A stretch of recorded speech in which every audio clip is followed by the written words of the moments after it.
A Bíblia diz, no Salmo 35, no versículo 27, que Deus deleita na prosperidade dos seus servos. Eu acredito nesse versículo, que Deus tem prazer na prosperidade dos seus servos. Eu acredito que Deus se alegra em nos ver vivendo bem. Deus se alegra em que tenhamos qualidade de vida. Deus se alegra que a vida seja desfrutável por nós. Eu só não acredito e não concordo como é colocado, como é pregado esses versículos em algumas igrejas. Na Igreja Universal, por exemplo, na Igreja Internacional da Graça, onde eles pregam que prosperidade está totalmente direcionada ao ter. Para essas igrejas, prosperidade é ter, é riqueza, é conquistar, é ser o número um, é estar por cima, é ser o patrão, é dar ordens. E eu não acredito, de maneira nenhuma, que ser próspero é o mesmo que ser rico. Não acredito, de maneira nenhuma, que qualidade de vida, vida boa, está ligada a ter, a conquistar. Não acredito. Até mesmo pela própria Bíblia, eu aprendi a ter uma certa desconfiança do desejo exagerado, exacerbado de se tornar rico. Por exemplo, para você ter uma noção que a Bíblia ela adverte a gente sobre essa coisa ruim que é querer ser rico. A Bíblia, Jesus conta, está escrito em Mateus, no capítulo 19, no versículo 23, certo dia um jovem muito rico daquela comunidade onde Jesus estava, procurou Jesus e perguntou para ele o que ele tinha que fazer para entrar no céu. Aí Jesus falou, olha, não matarás, não adulterarás, faça isso e aquilo. E ele falou, olha, eu faço tudo isso. Aí ele falou assim, então para você ser perfeito, vai, vende tudo o que tem e dê aos pobres. E aí a Bíblia diz que quando Jesus disse àquele jovem que ele deveria vender tudo e dar aos pobres, ele ficou triste. Ele achou ruim aquela palavra. Aí Jesus diz aos seus discípulos o seguinte, olha, é muito difícil entrar um rico no reino dos céus. Ele diz, olha, é mais fácil passar um camelo no fundo de uma agulha do que um rico entrar no reino dos céus. Disse então Jesus aos seus discípulos, é verdade vos digo que é difícil entrar um rico no reino dos céus. Então a primeira coisa sobre riquezas que eu quero comentar com você é que a Bíblia diz que ela pode até te impedir de entrar no reino dos céus. O próprio Jesus diz isso. É verdade que esse texto aqui você não vai vê-lo sendo pregado nessas igrejas que prega essa teologia da prosperidade totalmente ligada a riquezas. Aí Jesus fala assim, olha, outra vez vos digo, é mais fácil passar um camelo pelo fundo de uma agulha do que entrar um rico no reino de Deus. Por que isso? Porque as pessoas, quando elas têm, elas passam a confiar naquilo, a riqueza passa a ser a segurança delas, quando não passa a ser Deus. Porque, segundo Jesus, o dinheiro ele pode se tornar Deus para algumas pessoas. É o dinheiro que manda, é o dinheiro que determina, tudo gira em torno do dinheiro. Todas as mudanças de uma pessoa, ela fará com base no dinheiro. Então, aquilo passa a ser Deus. E segundo Jesus, é mais fácil um camelo passar no fundo de uma agulha do que um rico entrar no reino dos céus. Eu sempre via esse texto com muita... me chocava bastante a maneira como Jesus diz. E eu fico impressionado como algumas igrejas ainda conseguem dar tanto valor e fazer uma propaganda tão grande em cima do ter.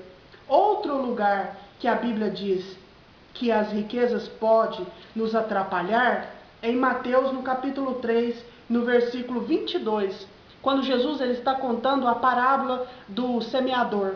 A terceira semente ela caiu entre espinhos. Aí ele diz, olha, esses espinhos vão sufocar a palavra e por causa disso a pessoa vai ficar infrutífera. Ele diz em Mateus no capítulo 13, no versículo 23, mas o que foi semeado em boa, no versículo 22, o que foi semeado entre espinhos é o que ouve a palavra, mas os cuidados deste mundo e a sedução das riquezas sufoca a palavra e aí ela fica infrutífera.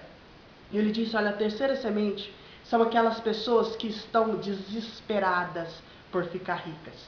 Elas estão loucas por ficar rica. E aí vale tudo por ficar rica. Aí Jesus disse, olha, esse tipo de pessoa, a palavra até vai cair dentro do coração deles. Mas os cuidados desse mundo, a sedução da riqueza, aí nesse mundo que você vale o que tem, se você não tem nada, você não vale nada. Nesse mundo que ostenta poder, o sinônimo de grandeza desse mundo é o ter, onde as pessoas são aplaudidas pela quantidade do que elas têm. A pessoa vai se deixar se iludir por isso e no desespero de conseguir, de ter, de conquistar, é mais uma casa, é mais um carro, é mais um avião. Agora já estão vendendo lotes em Marte. E aí, isso gera aquele desejo exacerbado na pessoa e ela fica infrutífera e esquece da palavra. O terceiro lugar onde a Bíblia nos adverte sobre o perigo de querer ficar rico, e aqui o apóstolo Paulo, ele fala literalmente do perigo de querer ficar rico. Esse versículo você não vai vê-lo sendo pregado na Universal, na Internacional da Graça. Dificilmente você verá esse versículo sendo pregado nessas igrejas. Mas na Bíblia ele está, e a Bíblia existe para nos advertir. O versículo 9 diz o seguinte: mas os que querem ser ricos caem em tentação e em laços, e em muitas concupiscências loucas e nocivas que submergem os homens na perdição e ruína. O apóstolo Paulo aqui está dizendo que aquelas pessoas que querem ser ricas vão afundar em problemas, vão tomar decisões erradas, e isso vai levar elas à perdição, a tristezas, à angústia. Quantas pessoas você conhece que não sacrificou o bem-estar da família por mais um pouquinho de dinheiro, por um serviço que ele ia ganhar melhor? Aí já não tem tempo para os filhos mais, já não tem tempo para a esposa mais, já não tem tempo para Deus mais. Quantas pessoas você conhece que no desejo de ter, se meteram em coisas ilícitas, que começaram a fazer coisas que não eram legais e acabaram entrando em problemas, ou às vezes acabaram até presas, porque o apóstolo Paulo diz assim, olha, os que querem ficar ricos caem em tentação. Os que querem ficar ricos caem em tentação. Então, se você é uma pessoa que é louca para ficar rica, a Bíblia está te advertindo que você vai ter problema na vida. Ela diz que os que querem ficar ricos caem em tentação e em laços, em muitos desejos ilícitos e loucos e nocivos que vão te colocar em profundos problemas. Aí, nesse sentido, eu sou contra essa pregação que diz claramente que ser próspero é ser rico. Não acredito nisso. A própria palavra nos adverte contra o perigo que é esse desejo exacerbado de querer ficar rico. Em primeiro lugar, Jesus disse àquele jovem rico que é mais fácil passar um camelo no fundo de uma agulha do que o rico entrar no reino dos céus. Em segundo lugar, Jesus, pregando a parábola do semeador, disse que a semente que caiu entre espinhos são aquelas pessoas que os cuidados desse mundo e a sedução das riquezas domina ela, controla ela, manipula ela. Em terceiro lugar, o apóstolo Paulo, falando muito claro, diz que aqueles que querem ficar ricos trarão problemas, cairão em laços, entrarão em dificuldades, colocarão suas famílias em dificuldades, vão cair e vão ter problemas em suas vidas.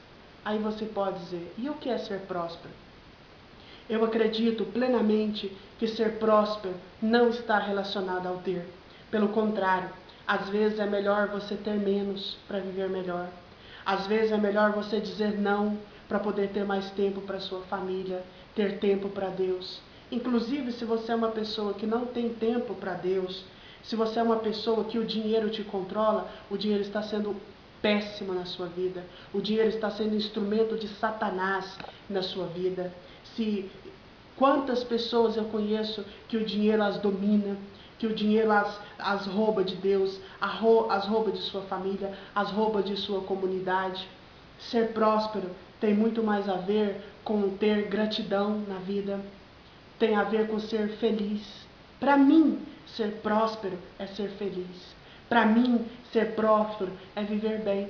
Isso é de longe, e muito de longe, tem a ver com ter mais e ter mais e ter mais. Eu sou a favor da pessoa ter o básico. Eu não desejo coisas gigantescas, coisas fenomenais. Não, eu quero o básico. Eu quero ter gratidão, eu quero ser feliz. E a Bíblia nos orienta em relação a isso. Por exemplo, uma coisa boa que a Bíblia diz, que tem a ver com ser próspero, que tem a ver com ser feliz. Provérbios, no capítulo 16, no versículo 16, está dizendo que é melhor você ser sábio. Provérbios 16, versículo 16. Quanto melhor é adquirir a sabedoria do que o ouro, e quanto mais excelente adquirir a prudência do que a prata.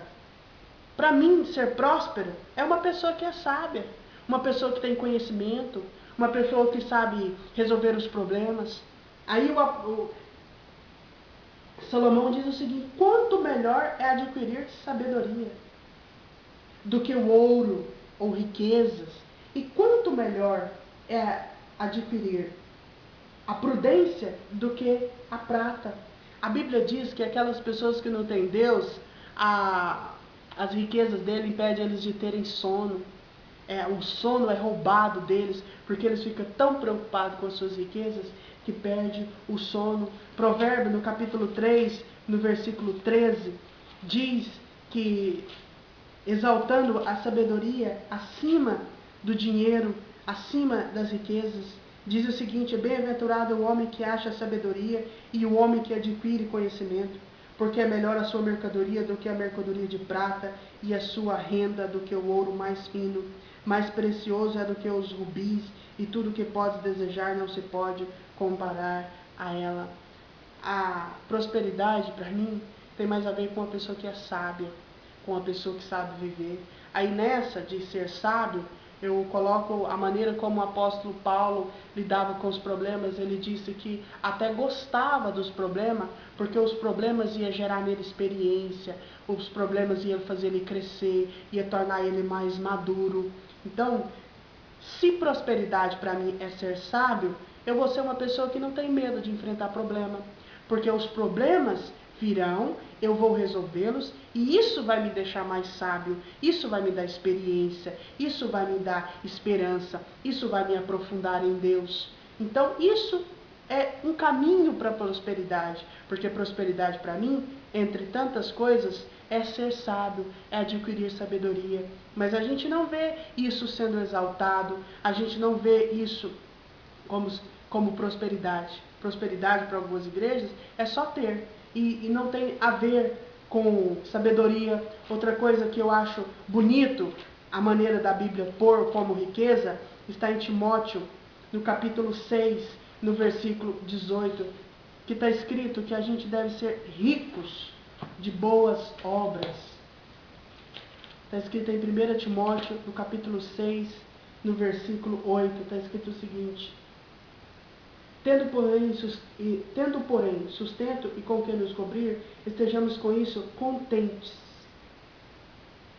1 Timóteo, capítulo 6, versículo 18. Que façam o bem, enriqueçam em boas obras, repartam de boa mente e sejam comunicáveis. Enriqueça de boas obras, faça o bem e sejam ricos de boas obras. Eu conheço muitas pessoas que ficaram loucas na tentativa de ficar ricos, mas eu nunca conheci uma pessoa que ficou louca por querer ser boa. A Bíblia diz que nós devemos ser ricos de boas obras. Uma pessoa que tem profundo amor, uma pessoa que está interessada em servir, uma pessoa que está interessada em ajudar os outros. Para mim isso é riqueza, para mim isso é prosperidade. Sejam ricos de boas obras, a Bíblia diz. Se você é uma pessoa que ajuda os outros, se você é uma pessoa que serve, isso te torna uma pessoa rica, isso te torna uma pessoa próspera. E essa é a verdadeira riqueza. A Bíblia diz que maior é o que serve. A Bíblia diz que mais bem-aventurado coisa é dar do que receber. Então, se concentre muito mais em ser rico de boas obras do que ter e ter e ter. Isso, para mim, não é prosperidade, para mim não é isso. Prosperidade é você saber amar. Prosperidade é você saber resolver seus problemas. Prosperidade é você viver bem, não importa o quanto você tenha. O apóstolo Paulo diz o seguinte: eu aprendi a viver em toda e qualquer situação. Sei viver quando tenho muito, sei viver quando tenho pouco, sei viver em qualquer circunstância. Se você é uma pessoa que sabe viver em qualquer circunstância, isso te torna uma pessoa próspera. Seja rico de boas obras. Se concentre nisso. Faça planos de ser bom. Faça planos de ajudar os outros. Faça planos para ser rico nesse sentido. Porque aí você estará ajuntando tesouros no céu, onde nem a traça, nem a ferrugem, nem os ladrões podem destruí-los.